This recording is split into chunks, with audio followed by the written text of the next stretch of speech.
Clint Eastwood was in the middle of the most expensive scene of Unforgiven when someone whispered something in his ear that made him stop the entire $30 million production. What happened next left the crew of 200 people in tears.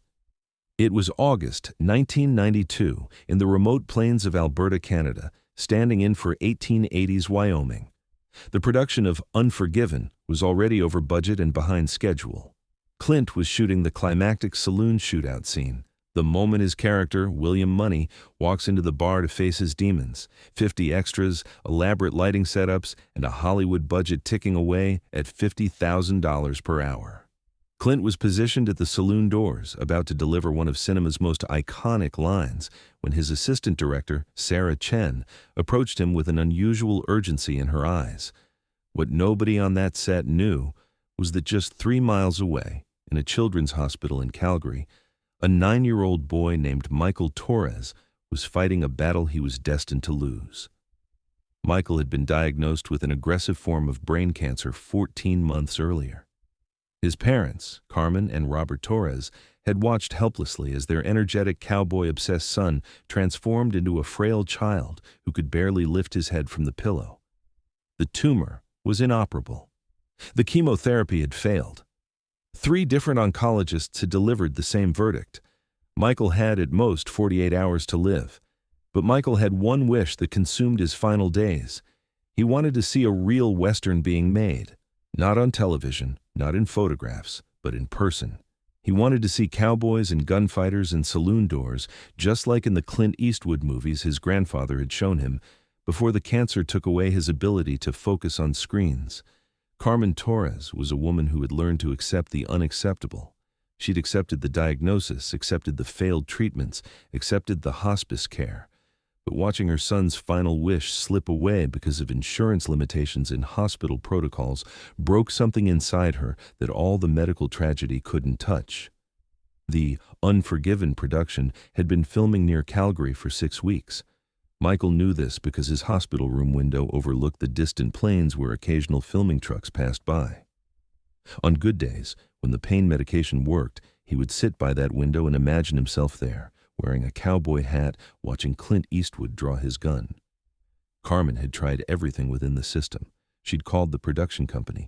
They said security protocols didn't allow visitors. She'd contacted the hospital social worker. They said Michael was too unstable to travel even 3 miles. She'd written letters to the studio. They disappeared into the void of corporate bureaucracy.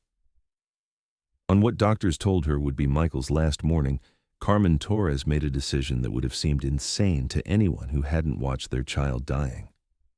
She walked away from Michael's hospital room, drove to the film set, and talked her way past 2 security checkpoints by claiming to be a local newspaper reporter. When she reached the edge of the set, she saw something that made her heart both soar and break. Clint Eastwood himself, 50 yards away, in full costume, preparing for a scene. Carmen didn't have a plan beyond desperation.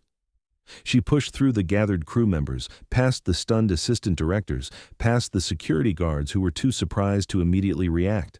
She made it within 20 feet of Clint before hands grabbed her arms.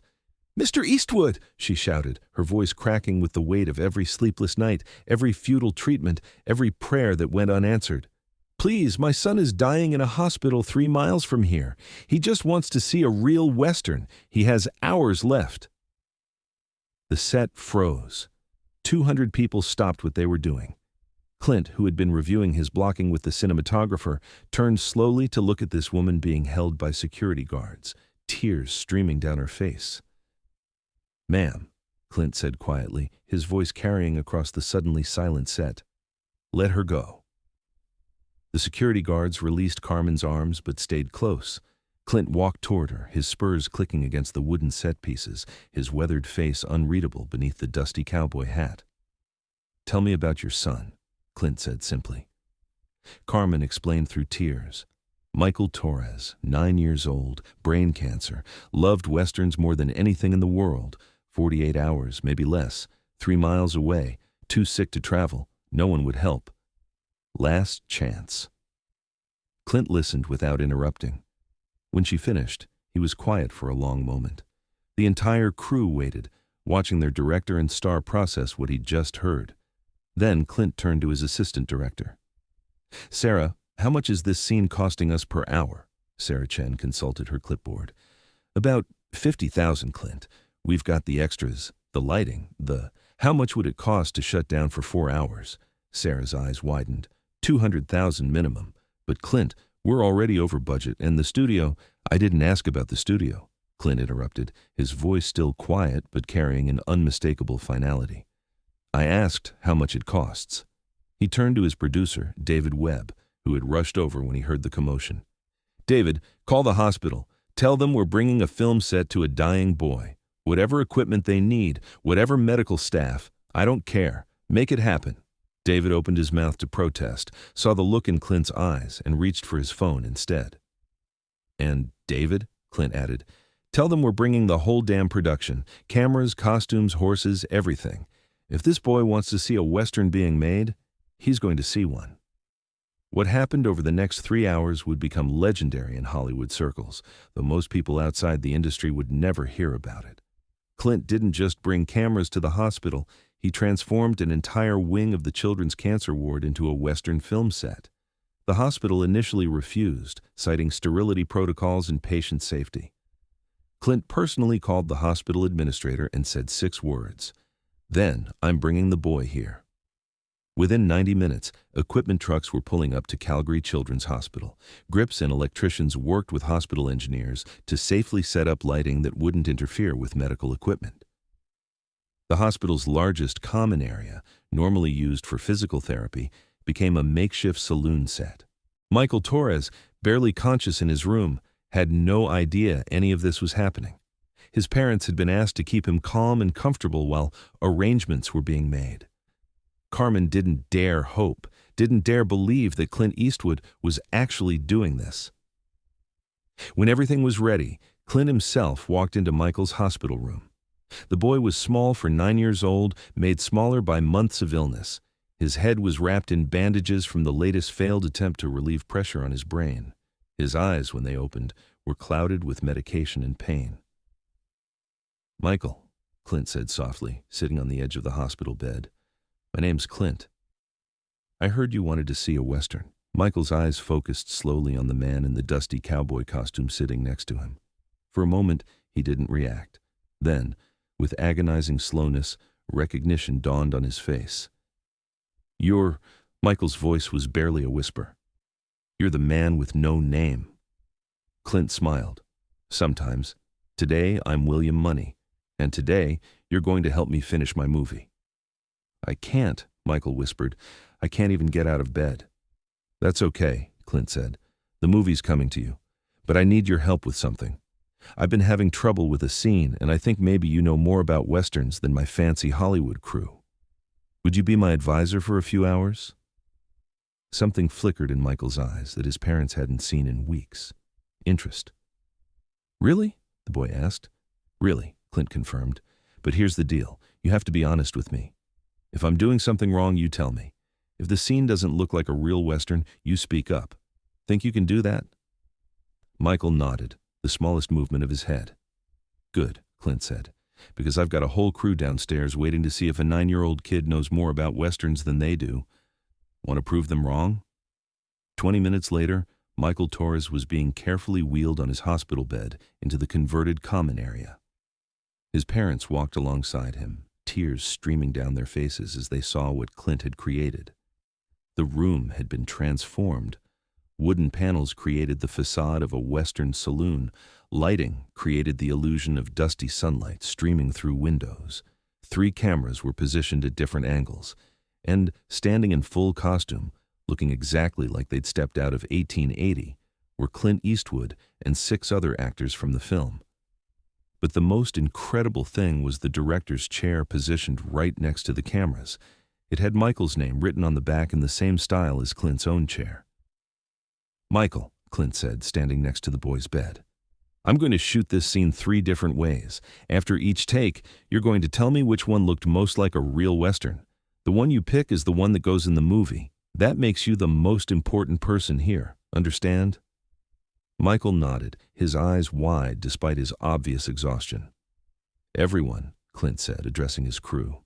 I want you to meet Michael Torres, our advisor for this scene. Michael is the expert here. When he talks, we listen." Then, something extraordinary happened. The entire crew, grips, camera operators, actors, producers, all 200 people who had traveled to the hospital, applauded. Not polite, obligatory applause, but genuine, emotional applause for a dying 9-year-old who was about to tell Clint Eastwood how to make a Western. Clint performed the scene 3 times. It was a simple moment from the film, his character walking through saloon doors, scanning the room, hand hovering near his gun. Each take, he changed something subtle, the way he pushed the doors, the angle of his hat, the intensity of his stare. After each take, Clint walked over to Michael's bed. "Well, what did you think?" The first time, Michael was too overwhelmed to speak. The second time, he whispered, "The hat was wrong.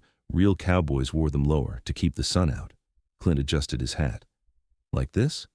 "Yes," Michael said, his voice slightly stronger. For the third take, Clint wore the hat exactly as Michael had directed. When he finished, he looked at the boy. "Better?" Michael smiled, the first real smile his parents had seen in 3 months. "That's perfect. That's exactly right."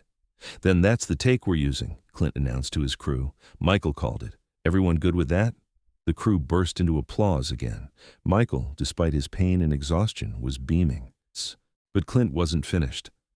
"Michael, I need one more thing from you. In this scene, William Money is scared. He's walking into that saloon knowing he might die, but he's doing it anyway because it's the right thing to do. You understand being scared, but doing things anyway?" Michael nodded slowly. "I thought you might," Clint said. "So here's what I want to do. I want you to be in this scene with me, not in the shot, the camera won't see you. But I want to perform this scene for you one more time, just the 2 of us. The crew will step back. It'll be just me, walking through those doors. And you, watching. And I'm going to be William Money, but I'm going to think about you the whole time, about how brave you are. Because William Money isn't half as brave as Michael Torres. Deal?" "Deal," Michael whispered. Clint cleared the area in front of the saloon doors, leaving just Michael's bed positioned in the center. The crew stepped back into the shadows. The cameras weren't rolling. This wasn't for the movie. This was for a dying 9-year-old boy. Clint walked through those saloon doors one more time, but this version was different. He moved slower. His eyes found Michael immediately, and as he walked forward, he wasn't William Money anymore. He was Clint Eastwood, cinema legend, and he was performing for an audience of 1. When he reached Michael's bed, he knelt down, took off his cowboy hat, and placed it on Michael's head. "That's yours now," Clint said. "Real cowboys pass their hats to the next generation. You're a real cowboy now, Michael." Michael, wearing Clint Eastwood's hat from Unforgiven, smiled through tears and exhaustion. "Can I tell you something?" Michael whispered. "Anything," Clint said. "I'm not scared anymore." 4 hours after Clint Eastwood stopped a $30 million production, he returned to the actual film set. The crew, who had witnessed everything, worked through the night to make up for lost time. Nobody complained. Nobody mentioned the cost. They'd all seen something more valuable than any movie. Here's the part of the story that nobody saw coming. Michael Torres didn't die in 48 hours. Something about that afternoon, whether it was the excitement, the purpose, the feeling of being valued despite his illness, or just the inexplicable power of having a dream fulfilled, gave Michael a surge of strength that baffled his doctors. He lived for 4 more months. 4 months that shouldn't have been possible, according to medical science. 4 months where he watched Unforgiven being edited, received weekly video messages from Clint checking on his cowboy advisor, and wore that hat every single day. When Unforgiven premiered, there was a private screening for Michael in his hospital room. He was too weak to go to the theater, but Clint arranged for a professional projectionist and sound system to be set up in the children's ward. Michael watched the scene he'd advised on. He saw the hat tilted exactly as he'd directed. In the credits, in small letters that most people missed, it read, "Special thanks to Michael Torres, Western Advisor." When Michael finally passed away in December 1992, he was buried wearing Clint Eastwood's cowboy hat from Unforgiven. At the funeral, Carmen and Robert Torres received a letter from Clint. It read, Michael taught me something about directing that no film school ever could. He taught me that every scene matters because you never know who's watching, and you never know whose life might be changed by getting it exactly right. He was the best advisor I ever had. He made my movie better. He made me better. The experience changed how Clint Eastwood approached filmmaking forever. From that day forward, he established a policy on all his productions. If a sick child wants to visit the set, production stops. No exceptions, no budget considerations. Some things matter more than movies. Over the next 3 decades, Clint's sets welcomed hundreds of sick children. Not with the same elaborate production Michael received. That remained unique, but with genuine welcome, time, and attention. Other directors in Hollywood heard about the policy and adopted it. Today, most major productions have similar protocols, though few people know they started, because Clint Eastwood once stopped a $30 million movie for a dying 9-year-old. In 2000, Carmen and Robert Torres established the Michael Torres Foundation, which arranges set visits for terminally ill children who love movies. Clint Eastwood was the first donor and remains on the board of directors. The foundation's motto, taken from what Clint said that day in August 1992, is, "Some things matter more than movies." The foundation has arranged over 5,000 set visits and created memories for children and families facing impossible situations. Every child who visits a set through the foundation receives a cowboy hat, a reminder of Michael and the legend who stopped everything to make a little boy feel valued in his final days. Unforgiven went on to win 4 Academy Awards, including Best Picture and Best Director for Clint Eastwood. In his acceptance speech, Clint held up his Oscar and said something that confused most of the audience, but meant everything to those who knew. "This belongs to Michael. He told me how to do it right." The story of Clint Eastwood and Michael Torres reminds us that greatness isn't measured in box office numbers or critical acclaim. It's measured in moments when someone with power chooses to use it for someone powerless. When someone with a schedule chooses to stop the clock for someone whose time is running out. Clint could have sent an autograph. He could have promised a set visit when things calmed down. He could have done what 100 other celebrities might have done, offered sympathies but prioritized the production. Instead, he brought a $30 million Hollywood production to a hospital room because a 9-year-old boy wanted to see a Western. And in doing so, he proved that the real heroes aren't the characters on screen. They're the people who understand that behind every face in every crowd is a story that matters more than any script. Today, visitors to the Unforgiven exhibit at the Western Heritage Museum in Los Angeles can see many props from the film. But the most meaningful item isn't Clint's gun or costume. It's a small plaque that reads, "In memory of Michael Torres, the best Western advisor in Hollywood. Some things matter more than movies." Every person who sees that plaque asks about the story behind it. And when they hear about the day Clint Eastwood stopped a major production for a dying child, something changes in how they think about success, priorities, and what it means to be truly legendary. If this story of compassion and courage moved you, subscribe and hit that like button. Share this with someone who needs a reminder that humanity matters more than Hollywood. Have you ever witnessed someone stopping everything to help another person? Share your story in the comments and ring that notification bell for more true stories about the real heroes behind cinema's biggest legends.